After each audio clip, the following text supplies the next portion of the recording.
பிரியமானவர்களே, வாழ்வின் வெளிச்சம் வேத வசனத்தின் மூலமாக உங்களை சந்திப்பதில் மிகுந்த மகிழ்ச்சி.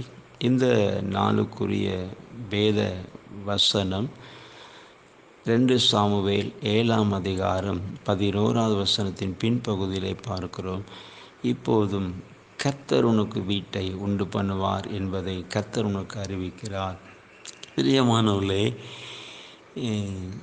இந்த வேத வசனத்தில் கர்த்தர் உனக்கு வீட்டை உண்டு பண்ணுவார்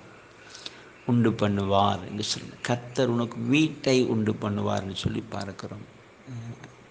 தாவீதுக்கு தேவன் சொல்லுகிற வார்த்தை, தேவனால் சொல்லப்படுகிற ஒரு வார்த்தை, கர்த்தர் உனக்கு வீட்டை உண்டு பண்ணுவார். பிரியமானவர்களே, இந்த உலகத்தில் நாம் பார்க்கிறோம், ஆண்டவர் நமக்கு வேண்டியதை தருகிறவராக இருக்கிறார்.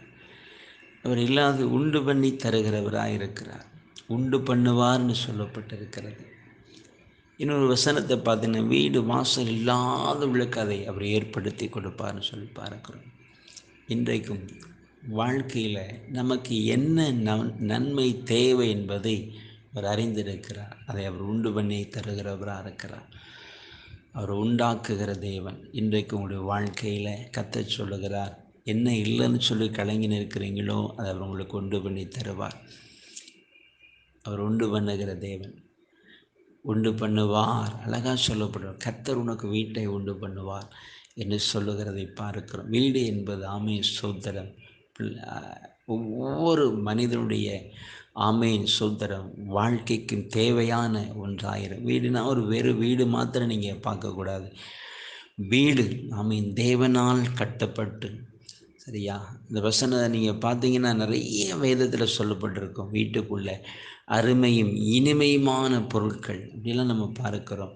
ஆஸ்தியும் ஐஸ்வர்யமும் இப்படிலாம் நம்ம பார்க்கிறோம். அங்கே ஜீவனும் சோதரம், அங்கே தேவன் ஆசீர்வாதத்தையும் ஜீவனை கட்டளையிடுவார். அப்போ இந்த மாதிரி நன்மைகள் உள்ளடக்கிய ஒரு வாழ்க்கையை தேவன் உங்களுக்கு கொண்டு பண்ணி தந்து உங்களை மகிழ பண்ணுவார். நாம் ஜெபிப்போம். நன்றி தகப்பனே, இன்றைக்கு இந்த வார்த்தையை கேட்கிற ஒவ்வொரு பிள்ளைகளுக்காக ஜெபிக்கிறேன். சப்பா, நீர் சொன்ன வார்த்தையின்படியே நீர் உண்டு பண்ணுகிற தேவன் ஐயா. கர்த்தர் உனக்கு வீட்டை உண்டு பண்ணுவார் சொல்லியிருக்கு. இன்றைக்கு வாழ்க்கையில் என்ன நன்மைக்காய் காத்திருக்கிறாங்களோ, இல்லை என்று ஏக்கத்தோடு இருக்கிறாங்களோ, ஒவ்வொரு பிள்ளைகளை கண்ணோக்கி பார்த்து கர்த்தர் இந்த நன்மையுடைய பிள்ளைகளுக்கு உண்டு பண்ணி கொடுத்து மகிழ பண்ணுங்க.